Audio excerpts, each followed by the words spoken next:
Like, what is next for Kay Adams? You never know where she'll end up. While this is going on and why I am excited about this, it's Dan Orlovsky and myself.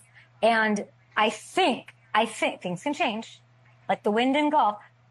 I think Jameis and I just get to F around and like drive a car. Let's go. And hang out with everybody. And I'm so excited. And of course, the first thing I'll say to him is, hello, New York Giants quarterback. How exciting for Jameis Winston to ink this deal. Congrats to him. It's 2 years, $8 million. Rodgers Hunt, by the way, the New York squad. I don't think it's a total coincidence that this happened right after Aaron had this 6-hour visit in Pittsburgh, right? While everyone's watching March Madness, he's there sort of figuring out what he wants to do or what the Steelers want to do. I like it for the Giants. Jameis had some really big moments last year. And some bright spots and iconic spots about the snow that we won't forget. And it's a decimated Browns team that he did that and had success with. He beat the Ravens. He beats the Steelers. He throws for nearly 500 yards on Monday Night Football, of course.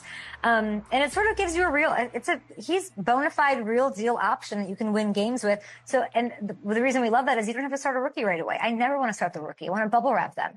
Okay. By the way, I talked to JJ McCarthy earlier, Hamilton. You haven't seen this yet. We talked about Duck Hunt, somehow came up.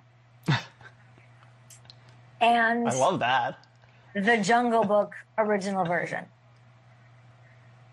Wow, so he really knows ball. He knows. Well, he called me an old man, I think, at one point too. He's like, the old version, or like what? And I was like, okay, Shepherd's Hook, get out of here. But yeah, we're very excited, of course, about our guy Jameis, his deal.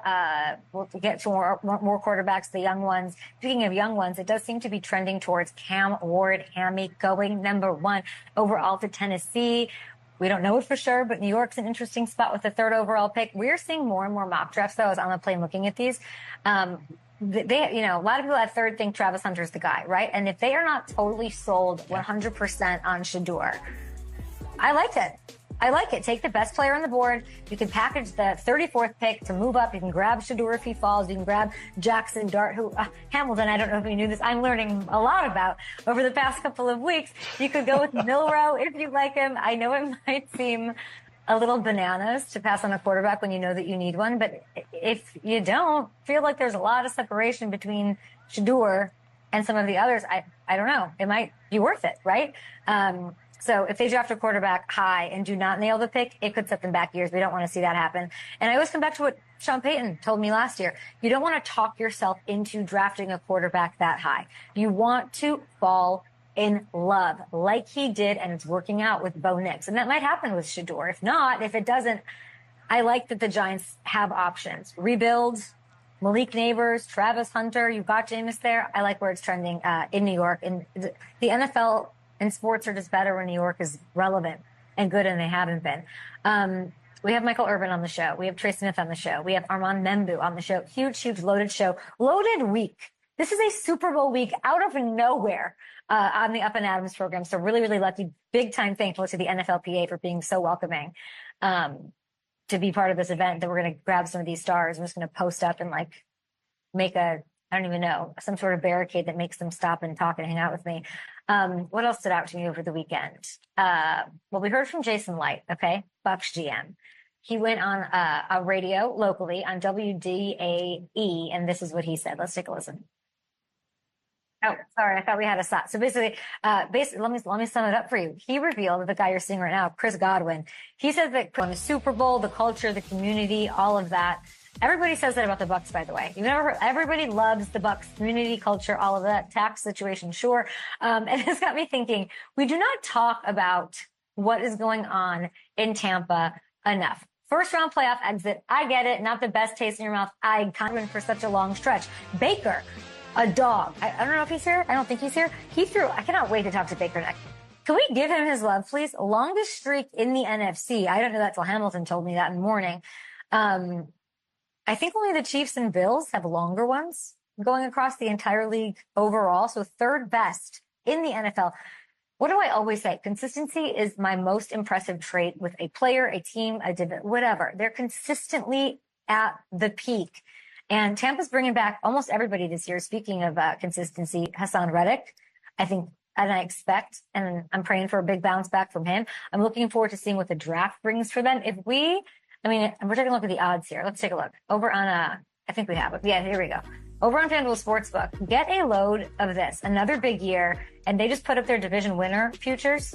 It looks like the odds makers are with me, baby. Tampa, the favorite at plus 145 to win the South. They got the Falcons, the Saints, the Panthers. The odds, by the way, for every single division are posted if you want to get over to FanDuel Sportsbook and take a look. Golf girl reporting for duty, Matthew. Who knew?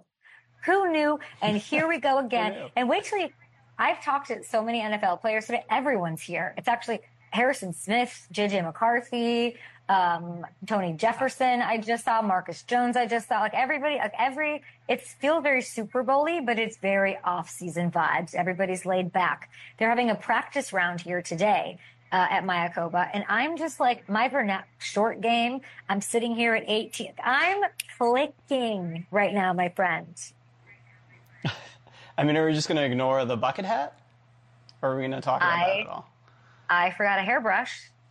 I thought about having room service bring me a toothbrush, and or a fork, like Ariel in The Little Mermaid, those of you who remember. But no, I didn't. I'm just wearing hats. I'm in my hat era. I'm in my golf girl era, and I'm excited. Aren't you excited?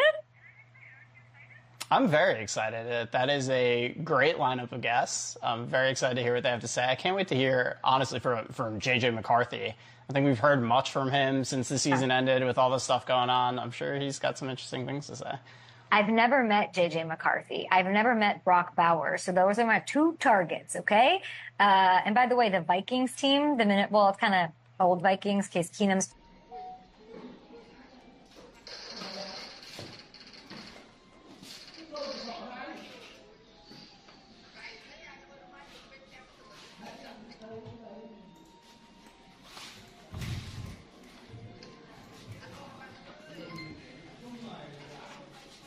Chào tất cả mọi người đã quay trở lại với kênh của mình. Ngày hôm nay mình sẽ tiếp tục hướng dẫn các bạn làm vòng.